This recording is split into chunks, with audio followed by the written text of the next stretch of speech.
गांव में एक गरीब मगर शरीफ खानदान रहता था। घर में कांवरी देवी, उनका बेटा रामू और बहू लक्ष्मी रहते थे। रामू मजदूरी करता था। खेत तो थे मगर इतने छोटे कि सिर्फ 2 वक्त का खाना ही निकल पाता। अक्सर रामू को शहर जाकर दहाड़ी लगानी पड़ती और कई बार तो घर में राशन खत्म हो जाता। लक्ष्मी की शादी गरीब घर में हुई थी मगर उसने कभी शिकायत नहीं की। उसका मानना था कि शौहर का घर ही औरत का असल घर होता है। अलबत्ता कांवरी देवी का मिजाज सख्त था।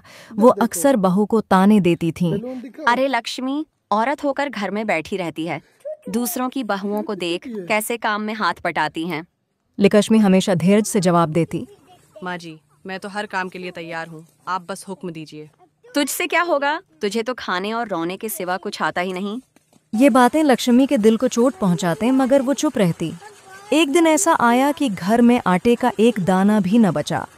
रामू शहर गया हुआ था और 5 दिन बाद आने वाला था। कांवरी देवी गुस्से में बोले, लक्ष्मी, आज अगर खाने का इंतजाम न किया तो समझ ले उस घर में तेरी कोई जगह नहीं।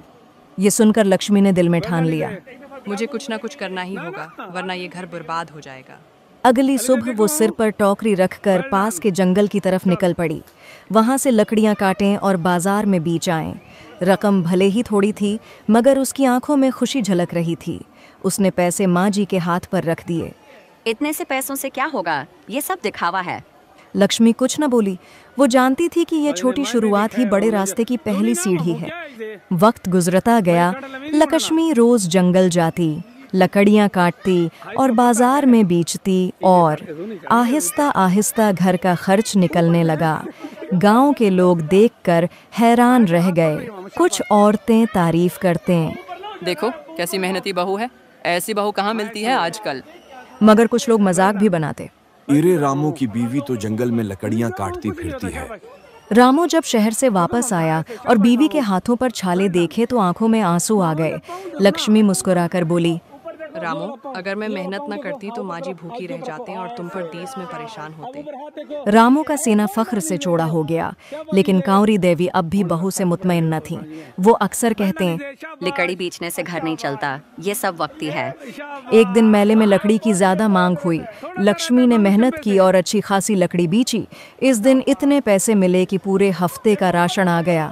रामू खुश हो गया मगर कांवरी देवी फिर से बोले, आज पैसे आए हैं तो कल फिर खाली हो जाएगा। वक्त गुजरा। माँ जी, अगर मेरी मेहनत से आपको शर्म आती है तो ये मेरा नसीब है, मगर मैं जानती हूँ कि मेहनत ही इस घर को जिंदा रखेगी। मेहनत और सब्र से बढ़कर कोई ताकत नहीं। औरत अगर हिम्मत कर ले तो पूरे खानदान का सहारा बन सकती है।